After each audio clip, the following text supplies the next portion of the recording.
Alright guys, what's going on? Back with another video. So I'm sure you guys all heard by now that Peel Region had a massive drug bust the other day. It was actually their biggest in history. And according to Ron Chinzer, who is a really good MP, conservative MP, says here that Peel's single largest drug bust in history, and 6 out of the 9 that have been arrested are already out on bail. Now this video here, I'm not going to play it, it's 9 seconds and the volume's really bad on it, so I'm just going to tell you what he says, and he basically reiterates that yes, 6 out of 9 have already been put out on bail, and you know the other 3 are going to get it soon.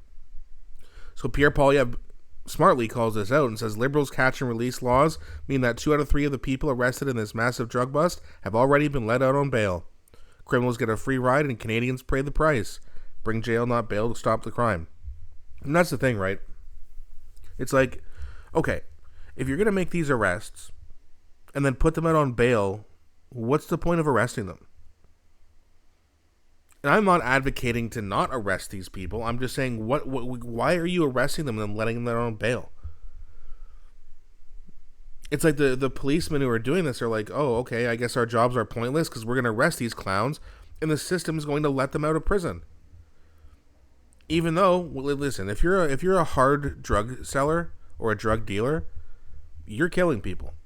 That's 100% the case. If you're selling fentanyl, people are dying because of you. And what's the charge? Or what's the consequence, rather? Because they get charged, obviously, but the consequence is, oh, well, bail 2 days later, bail the next day, bail 72 hours later. And then you wonder why there's some people who come here and go, oh, these are the laws? We can just break the law and get away with it? Cool. Guess we'll keep doing that. But hey, whose fault is it anyway? It's every single Canadian's fault except for the 8 million people who voted against it. The 8 million people who voted for Pierre Poilievre voted to stop this kind of stuff, where every other eligible Canadian either voted for the Green, the NDP, the Liberals, or they decided it wasn't important enough to vote. So again, I hope nothing bad happens to anybody. But obviously bad things happen, and when you vote for people who let the bad things happen, that means bad things are going to happen even more often.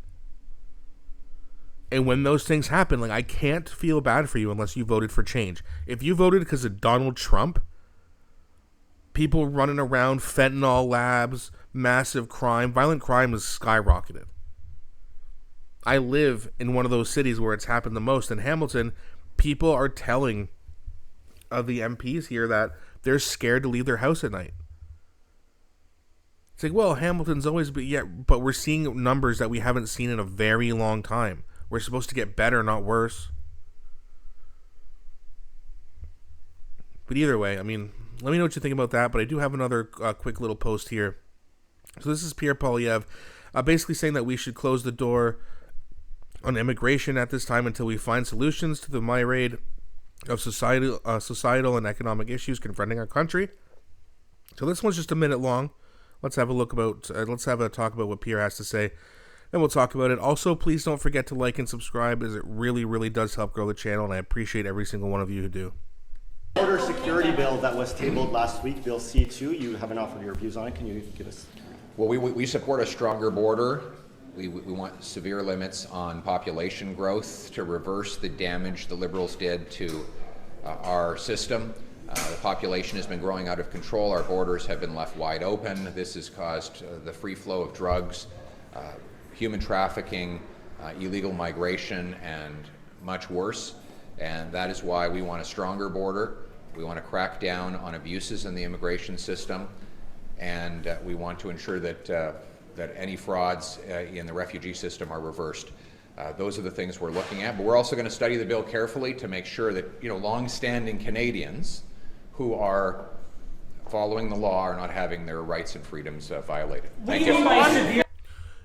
Yeah, so I mean, and here's the thing, right? There's a few ways that people think about this, what Pierre Poilievre just said.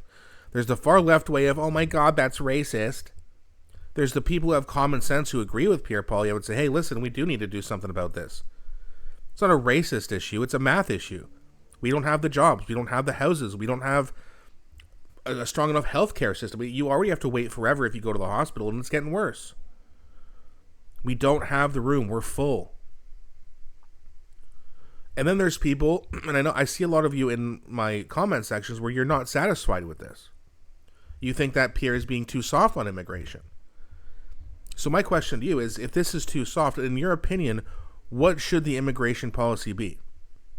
Should we just never have any immigrants? I don't think we should do that. I think there's valuable people from all over the world who could be assets to come here.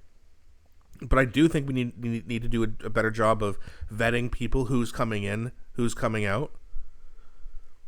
When I first moved to Hamilton, there was an issue right near where I lived, and someone got hurt really bad.